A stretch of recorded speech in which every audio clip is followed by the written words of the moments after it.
Hello, I'm Dale Leftwich with Real Agriculture. We're at Crop Connect in Winnipeg, Manitoba, and we have Darby Allen, the former fire chief of Fort McMurray, Alberta, with us today. How are you doing today, Darby? Great, nice to meet you. You gave a great talk. There were lots of people coming up to you afterwards talking about how they had friends and relations that had worked up in Fort McMurray themselves. You must find that all over the place when you talk. Yeah, I do, and I do these talks across the country. And it doesn't seem to matter where I go. I either meet somebody that was there that day or they had family that was in town that day. Right. And it's still emotional for people, right? Yes. To talk about it is very emotional. And my wife says I make more people cry now than any man in history. So I believe that. People want to talk, and that's nice. And I like that. I like talking to people. So I have a question. What was it about the job in Fort McMurray that would get you to go up there? Sure. I mean, it's a nice town, but some people like to go up there. And then Sure. for you, what was it that drew you up there? Well, I'll be honest. For me, it was a career move. Right. I went for a different job up there, which was a better job, and I'll be honest, it was much better paid than I was doing. Yeah, so I went there, and I was the deputy chief of operations in McMurray, and then I got the fire chief's job in 2013. So it was just it was a time in my life where I was ready for a move. Well, it's a beautiful place. It's a beautiful place, and one of the things that makes it so beautiful is that all of the trees that grow into the communities, right? Sure. And that, of course, was one of the things which became then the problem. The problem. Yeah. And thousands and thousands of acres of just natural vegetation and borealis forest. It burns hot and it burns fast. So. That was what we were challenged with. And it was dry that spring, like it was incredibly very dry. Yeah. I don't know where they get that from, but they can do readings on the ground, right? And they said it was the driest for 50 years, and it was hot. It was not much humidity, so it was ready to go. So as it's starting to come into place, like there was a fire just outside of town, and there was some warning, but the way that it just blew up took everybody by surprise. What was it like to be the fire chief there? Yeah, I mean, for the first couple of days, the fire started on the 1st. For the first couple of days, we thought we were okay. We thought it was going to pass us by based on the wind direction. And then the wind direction changed to basically take it over. That's when things changed in a hurry, and I understood the severity of the situation, and we had no option but to get the people out. So now we need to move quickly, and we need a plan, and let's get at it.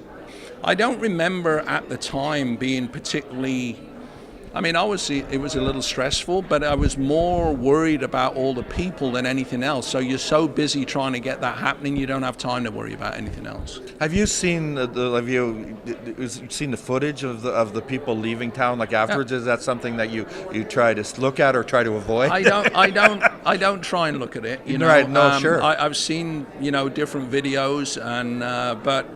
I do these talks, so I relive it every now and then. But it's a celebration for sure, but it could have been very different. Yeah, the visuals were really striking. Yes. It was really unusual to see, and everybody has cameras, dash cameras, and stuff like that. So it's captured lots of things.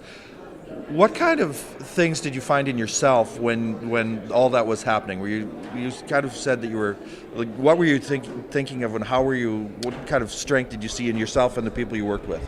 I'll be honest, I didn't think of myself a whole lot. First of all, I was lucky in as much as my family weren't in town. Oh, yeah. My wife was actually in England on holiday. My two boys weren't living there. So I didn't have to worry about my family. So that was a weight off my mind. All I had to do was worry about those people.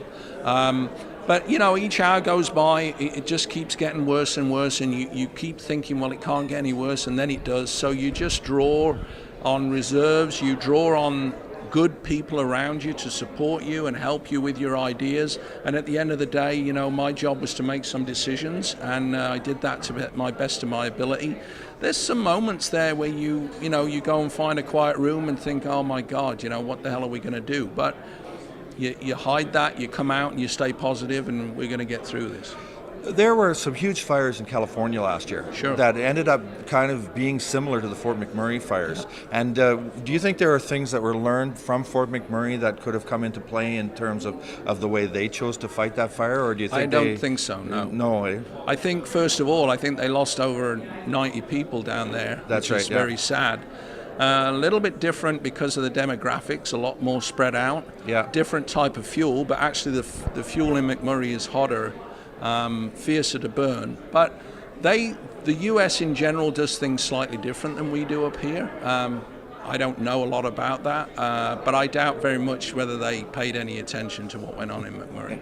What kind of things did you learn about people? Like, there are all kinds of stories about people who did X or did Y, or what were some of the things that really struck you about the people in Fort McMurray? I just think that I learned most of all that people will rise up.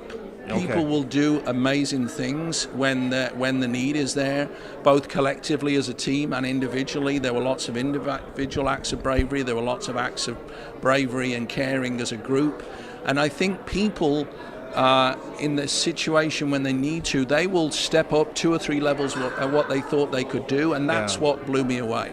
How competent, how wonderful they were, how willing they were to do whatever you asked them, and how those people safely managed to evacuate, without really, nobody's crying, nobody's whining. It was fairly amazing. Well, it was amazing. Yeah. So, yeah.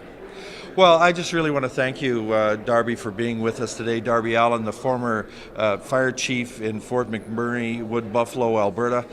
Thanks a lot for taking this time to be with us and sharing with us some of your thoughts. My pleasure. All the best. Thank you. Thank you.